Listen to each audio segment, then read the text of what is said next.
आज हम करेंगे रैदास के पद। इस कविता को हम बहुत इंटरेस्टिंग वे में बहुत मजेदार तरीके से समझने वाले हैं। और सिर्फ इतना ही नहीं, इसी चैप्टर के एक्सरसाइज क्वेश्चन, इसी चैप्टर के इंपॉर्टेंट क्वेश्चन, इसी चैप्टर के एमसीक्यू टाइप क्वेश्चन भी हम इसी वीडियो में बात करेंगे। तो आज हमारे साथ अंत तक बने रहिए। तो आइए शुरू करते हैं। नमस्ते, मेरा नाम आशीष है। देखो बच्चों, इस कविता के नाम से ही पता चल रहा है कि ये रैदास के पद हैं, तो इनको लिखा भी रैदास जी ने है। रैदास जी को दूसरे शब्दों में आप रविदास जी भी कह सकते हो, बात एक ही है। रैदास जी ने इस पूरी कविता में क्या बताया है पहले आप सुन लो, ताकि जब मैं लाइन बाय लाइन एक्सप्लेनेशन करूं तो आपको वो कविता और अच्छे से समझ में आए। इस पूरी कविता में रैदास जी ने ईश्वर की भक्ति के लिए अपने आप को समर्पित किया है, या यूं कह सकते हो कि ईश्वर की खूब प्रशंसा की है, अपने आप को ईश्वर के प्रति समर्पित किया है। और अगर आप भी इस कविता के प्रति समर्पित होना चाहते हैं, ईश्वर की भक्ति करना चाहते हैं, ईश्वर की प्रशंसा करना चाहते हैं, तो आज ये शुरू करते हैं। देखो, अब कैसे छूटे राम नाम रट लागी, प्रभु जी तुम चंदन हम पानी, जाकी अंग अंग बांस समानी। अब इन दो पंक्तियों में क्या बताया है पहले आप सुन लो, ताकि जब मैं वर्ड टू वर्ड हिंदी करूं तो आपको और अच्छे से समझ में आए। रैदास जी इन दो पंक्तियों में कहते हैं कि मुझसे अब राम नाम छूटता नहीं है, अर्थात मेरा मन हमेशा राम नाम में लगा ही रहता है, उसकी रट लगी ही रहती है, अब मुझसे वो छूटेगी भी नहीं। इसके साथ साथ रैदास जी ईश्वर को अपने आप को समर्पित करते हुए कहते हैं कि हे ईश्वर, तुम तो चंदन हो और हम यानी हमारे जैसे या मेरे जैसे मनुष्य पानी के समान है। जिस तरह से चंदन को अगर पानी में डाल दिया जाए ना, तो वो पूरे पानी में खुशबू ही खुशबू हो जाती है, यानी चारों तरफ वो खुशबू बिखेर देता है।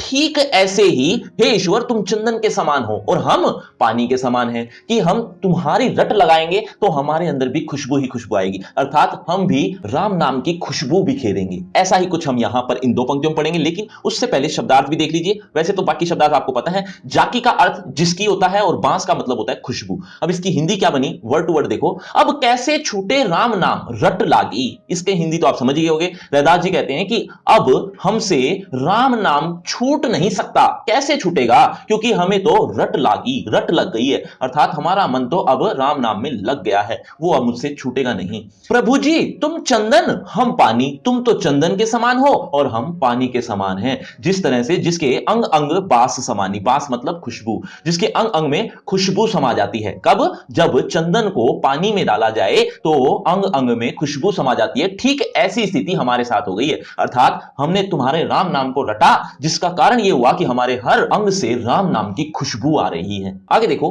प्रभु जी तुम घन बन हम मोरा, जैसे चितवन चंद चकोरा। प्रभु जी तुम दीपक हम बाती, जाकी ज्योति बरई दिन राती। अब इन दो पंक्तियों में क्या बताया वो पहले सुनने से पहले आप ये बताओ बच्चों, कवि का नाम मैंने अभी थोड़ी देर पहले ही बताया था, एक बार जल्दी से कमेंट करके बताओ, देखना चाहता हूं कितने बच्चे ध्यान से सुन रहे हैं। देखो, अब इसमें दो पंक्तियों में क्या बताया है, ईश्वर को बादल के समान बताया है कि तुम तो बादल हो और हम मोर हैं। जिस तरह से मोर हमेशा बादल को तकता रहता है, देखता रहता है, या उसकी चाह रखता है, इच्छा रखता है, ठीक ऐसे ही हमारे साथ भी ऐसा ही है, हम तो तुम्हारी ही इच्छा रखते हैं।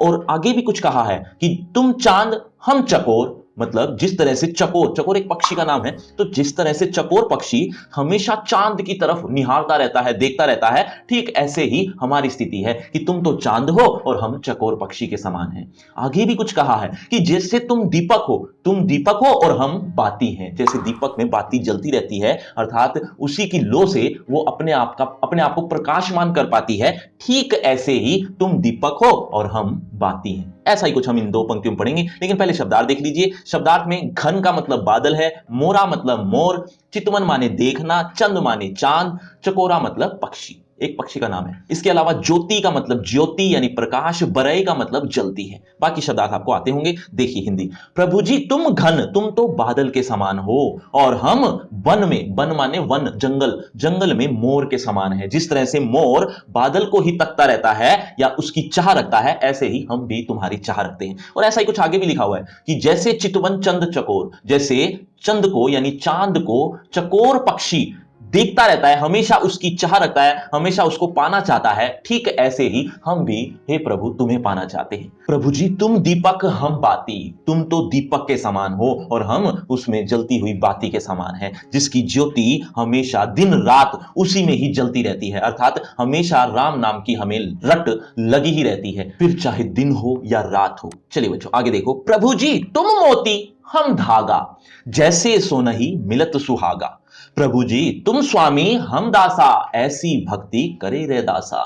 अब इन दो पंक्तियों में क्या बताया है? ईश्वर को मोती के समान बताया कि तुम तो मोती हो और हम धागा हैं। मतलब जिस तरह से उस धागे की भी बहुत कीमत बढ़ जाती है या उस धागे की भी शोभा बढ़ जाती है, वो धागा भी बहुत अच्छा हो जाता है जिसमें मोती होते हैं। तो तुम्हारी संगत अगर हम करेंगे तो हमारी भी कीमत बढ़ जाएगी, अर्थात तुम्हारी भक्ति में हम लीन रहना चाहते हैं ताकि हमारी कीमत बढ़े। ऐसा ही आगे भी लिखा है कि तुम मालिक हो, हे ईश्वर तुम तो मालिक हो और हम नौकर के समान हैं, जो हमेशा अपने मालिक की सेवा करता है, नौकरी करता है, या यूं कह सकते हैं कि हमेशा एक तरह की भक्ति करता है। ऐसी भक्ति हम तुम्हारी करते हैं। ऐसा ही कुछ यहां लिखा हुआ है। प्रभु जी तुम मोती हम धागा, तुम मोती के समान हो हे ईश्वर, तुम मोती हो और हम धागे हैं। ऐसे धागे जिनमें अगर वो मोती आ जाएं तो हमारी भी कीमत बढ़ जाए, अर्थात तुम्हारी अगर हम भक्ति करने लग जाएं तो हमारी कीमत अपने आप ही बढ़ जाएगी। ऐसे ही आगे भी लिखा हुआ है, जैसे सोनही मिलत सुहागा। जैसे सोने पर सुहागा होता है ना, आपको सुहागा नहीं पता हो तो सुहागा एक तरह का पदार्थ है जो सोने पर लिपटा रहता है, या यूं कह सकते हो कि सोने की चमक बढ़ाता है सुहागा ही। तो जैसे सोने की चमक बहुत ज्यादा बढ़ जाती है सुहागा की वजह से, ऐसे ही हमारी चमक भी बढ़ जाती है। किसकी वजह से? तुम्हारी वजह से। तुम्हारी कौन? ईश्वर की वजह से। ऐसा ही अगली लाइन भी है, प्रभु जी तुम स्वामी हम दासा, तुम स्वामी हो और हम दास हैं। दास मतलब नौकर हैं। रैदास जी कहते हैं कि ऐसी भक्ति करे रैदासा, हम तो ऐसी भक्ति करते हैं, मैं तो तुम्हारी ऐसी भक्ति करता हूं जैसे तुम मालिक और मैं नौकर। जो भी आदेश करते हो, जो भी मार्गदर्शन करते हो, हम वैसा ही करते हैं। चलिए बच्चों आगे देखिए, ऐसी लाल तुझ बिन कौन करे, गरीब निवाजू गुसिया मेरा माथे छत्रु धरई। अब इन दो पंक्तियों में क्या बताया पहले सुन लो। कवि इन दो पंक्तियों में कहते हैं कि हे ईश्वर तुम्हारे जैसा स्वामी हमने कभी नहीं देखा, तुम्हारे जैसा स्वामी और कौन होगा जो गरीबों का भी हमेशा भला करते हैं। मेरे स्वामी ने माथे पर मुकुट धारण किया हुआ है। ऐसा ही इन दो पंक्तियों में पढ़ेंगे, लेकिन पहले शब्दार्थ देख लीजिए। ऐसी लाल, लाल माने यहां पर स्वामी है, और कौन का मतलब कौन। निवाजू, निवाजू मतलब भला करने वाला। किसका भला? गरीब, गरीब का भला करने वाला। गुसिया, गुसी का मतलब स्वामी। इसके अलावा छत्रुधरई, मुकुट धारण करता है। कहां पर? माथे पर। ये माथा ही मतलब माथा। अब इसकी हिंदी देखो शब्दार्थ के साथ। देखो, ऐसी लाल तुझ बिनु कौन करे, हे स्वामी ऐसा स्वामी तो कौन होगा, ऐसा तुझ बिन हमने कोई नहीं देखा जो गरीबों का भला करता है। मेरा स्वामी ऐसा है जो माथे पर मुकुट धारण करता है। अब इसकी हिंदी दोबारा सुन लो। कवि कहते हैं कि मेरा स्वामी ऐसा है जो गरीबों का भला करता है, और इसके साथ साथ एक और खासियत बताई है। क्या कहा? कि मेरा स्वामी ऐसा है कि जो माथे पर मुकुट धारण किए हुए है। बच्चों अभी थोड़ी देर पहले घन का मतलब बताया था मैंने, एक बार जल्दी से कमेंट करो, देखना चाहता हूं कितने बच्चे बहुत ध्यान से सुन रहे हैं। आगे देखो, आगे की दो पंक्तियों में कवि कहते हैं कि जिस तरह से ईश्वर गरीबों का भला करता है ना, ठीक ऐसे ही जो लोग समझते हैं कि ये छुआछूत है, इसको छूना नहीं चाहिए, ऐसे लोगों पर भी मेरा मालिक ही द्रवित होता है, अर्थात वही पिघलता है। क्योंकि बाकियों को तो दया आती नहीं, लेकिन मेरा मालिक ऐसा है वो उन पर भी दया करता है। और इतना ही नहीं, इसके साथ साथ जो ऊंची नीची धर्म जात, इस तरह की जात पात का जो भेदभाव करते हैं, ऐसे लोगों पर भी मेरा गोविंद ही है जो उनका भला करता है। वो किसी से नहीं डरता, वो इस ऊंच नीच जाति का कोई परवाह नहीं करता, वो सबको एक समान मानता है। ऐसा ही कुछ यहां पर लिखा हुआ है। पहले शब्दार्थ देख लीजिए। छोटी मतलब छुआछूत। जगत कौ लागई, जगत कौ लागी का मतलब है संसार के लोगों को लगती है। तो जगत का मतलब संसार के लोगों को कहा है जगत, और कौ का मतलब को, और लागई माने लगती है। संसार के लोगों को लगती है क्या? छुआछूत। ऐसे लोगों को जो लगती है उन पर तू ही द्रवित होता है, तू ही पिघलता है। इसका मीनिंग यहां पर है ता पर, यानी उन पर। तू ही का मतलब तू ही, ढरई का मतलब होता है द्रवित होना या पिघलना। नीचौ ऊंच करे, नीची या ऊंची जाति जो अगर ऐसा करता है कोई, तो मेरा गोविंद ही, मेरा स्वामी ही काहू तय न डरे, वो किसी की नहीं सुनता, किसी से नहीं डरता। मेरा स्वामी तो ऊंच नीच जाति वाले को भी सबका भला करता है। नामदेव कबीरू तिलोचनु सदना सैनु तरे, कहे रविदासु सुनहु रे, संतहु हरिजितो ते सभे सरे। अब इन दो पंक्ति में कवि कहते हैं ऐसे बहुत से महान महान लोग बन गए। कब? जब उन्होंने भगवान की भक्ति की। जब वो भगवान की भक्ति करने लगे तो वो महान हो गए, विद्वान हो गए। ऐसे कौन लोग थे? जैसे नामदेव, कबीर यानी कबीरदास जी, इसके अलावा त्रिलोचन जी, सदना जी, सैन जी, इस तरह के और भी बहुत से लोग थे जो बहुत महान हो गए। तो कवि कहते हैं कि हे संतों सुनो, भगवान की भक्ति करने से सब संभव हो जाता है, अर्थात सब कुछ सफल हो जाता है। ऐसा ही कुछ इन दो पंक्तियों में पढ़ेंगे। पहले शब्दार्थ देख लीजिए। ये सब तो नाम थे। इसके अलावा तरई का मतलब होता है तर जाना या मुक्त हो जाना। इसके अलावा कहे रविदासु सुनहु रे संतहु, इसके हिंदी आपको आता है। हरि जितऊ का मतलब होता है ईश्वर। इसके अलावा सभाई का मतलब सब कुछ, सरई का मतलब संभव हो जाता है। अब इसकी हिंदी क्या बनी कि नामदेव जी, कबीरदास जी, त्रिलोचन जी, सधना जी, सैन जी, ये सब ऐसे लोग थे जो भगवान की भक्ति करने से तर गए, मुक्त हो गए, अर्थात मोक्ष को प्राप्त हो गए। बहुत महान लोग थे ये। इसके अलावा नीचे वाली लाइन में कहते हैं कि कहे रविदासु सुनहु रे संतहु, रविदास जी कहते हैं, रविदास जी यानी रैदास जी कहते हैं, हे संतो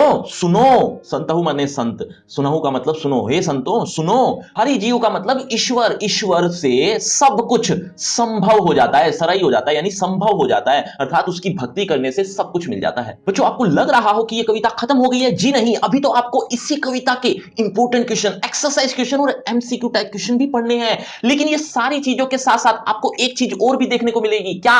इसी कविता की रिटन एक्सप्लेनेशन, जिसमें आपको सप्रसंग व्याख्या मिलेगी, और भी बहुत कुछ मिलने वाला है, देखना जरूर। लेकिन ये सारी चीजें आपको मिलेंगी कहां? ये सारी चीजें आपको एक डिस्क्रिप्शन बॉक्स में सबसे ऊपर एक लिंक मिलेगा। लिंक का नाम रखा है free crash course for 9th B. इस नाम से आपको एक लिंक मिलेगा, कुछ इस तरह से जैसा आप देख रहे हैं, ये सारी चीजें आपको देखने को मिल जाएंगी। लेकिन उससे पहले होगा आपका इसी कविता से रिलेटेड एक छोटा सा टेस्ट। देखना चाहता हूं इस कविता को आपने कितने अच्छे से समझा। अगर आप इस कविता को अच्छे से समझ चुके तो आप देखें जरा किसने कितना पढ़ा। पहला प्रश्न आपकी स्क्रीन पर ये रहा, गरीबों के सिर पर छत्र कौन रखवा सकता है? बच्चों हर प्रश्न के बाद आपको 5 सेकंड मिलेंगे आंसर देने के लिए। आप अपना आंसर कमेंट करते रहना, एंड में देखना चाहता हूं किसके कितने आंसर ठीक हुए। गरीबों के सिर पर छत्र कौन रखवा सकता है? आपके ऑप्शन आपकी स्क्रीन पर ये रहे।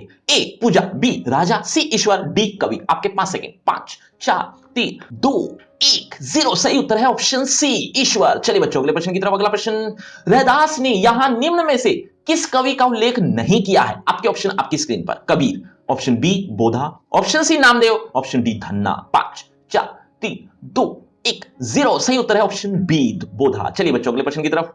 कवि रैदास को किसके नाम की रट लग गई है? आसान सा प्रश्न है। आपके ऑप्शन, ए अपनी प्रियतमा के, ऑप्शन बी चंदा के नाम की, सी परमात्मा के नाम की, डी मोक्ष प्राप्त करने की। 5 4 3 2 1 0। सही उत्तर है ऑप्शन सी परमात्मा के नाम की। चलिए बच्चों अगले प्रश्न की तरफ। अगला प्रश्न, रैदास अपने आप को ईश्वर रूपी दीपक का क्या बताते हैं? आपके ऑप्शन, ए बाती, बी लो, सी तेल, डी बर्तन। 5 4 3 2 1 0। सही उत्तर है ऑप्शन ए बाती। तो बच्चों ये है आपका रिपोर्ट कार्ड, ध्यान से देख लीजिए, पढ़ लीजिए। और हां आपके टोटल मार्क्स कितने हैं ये कमेंट करना मत भूलना। और आपकी क्लास से रिलेटेड एक फ्री क्रैश कोर्स आ गया जो कि बिल्कुल फ्री है। लिंक आपको डिस्क्रिप्शन बॉक्स में सबसे ऊपर मिल जाएगा। इस लिंक में आपको एक ही पेज पर पूरा का पूरा A to Z सिलेबस आपकी क्लास से रिलेटेड मिलेगा। आपको कहीं भटकने की जरूरत नहीं पड़ेगी, तो जरूर देखना। और अगर आपको मुझसे बातचीत करनी है तो सभी सोशल मीडिया के लिंक डिस्क्रिप्शन बॉक्स में है, आ जाइए बातचीत करते हैं। शुक्रिया, धन्यवाद।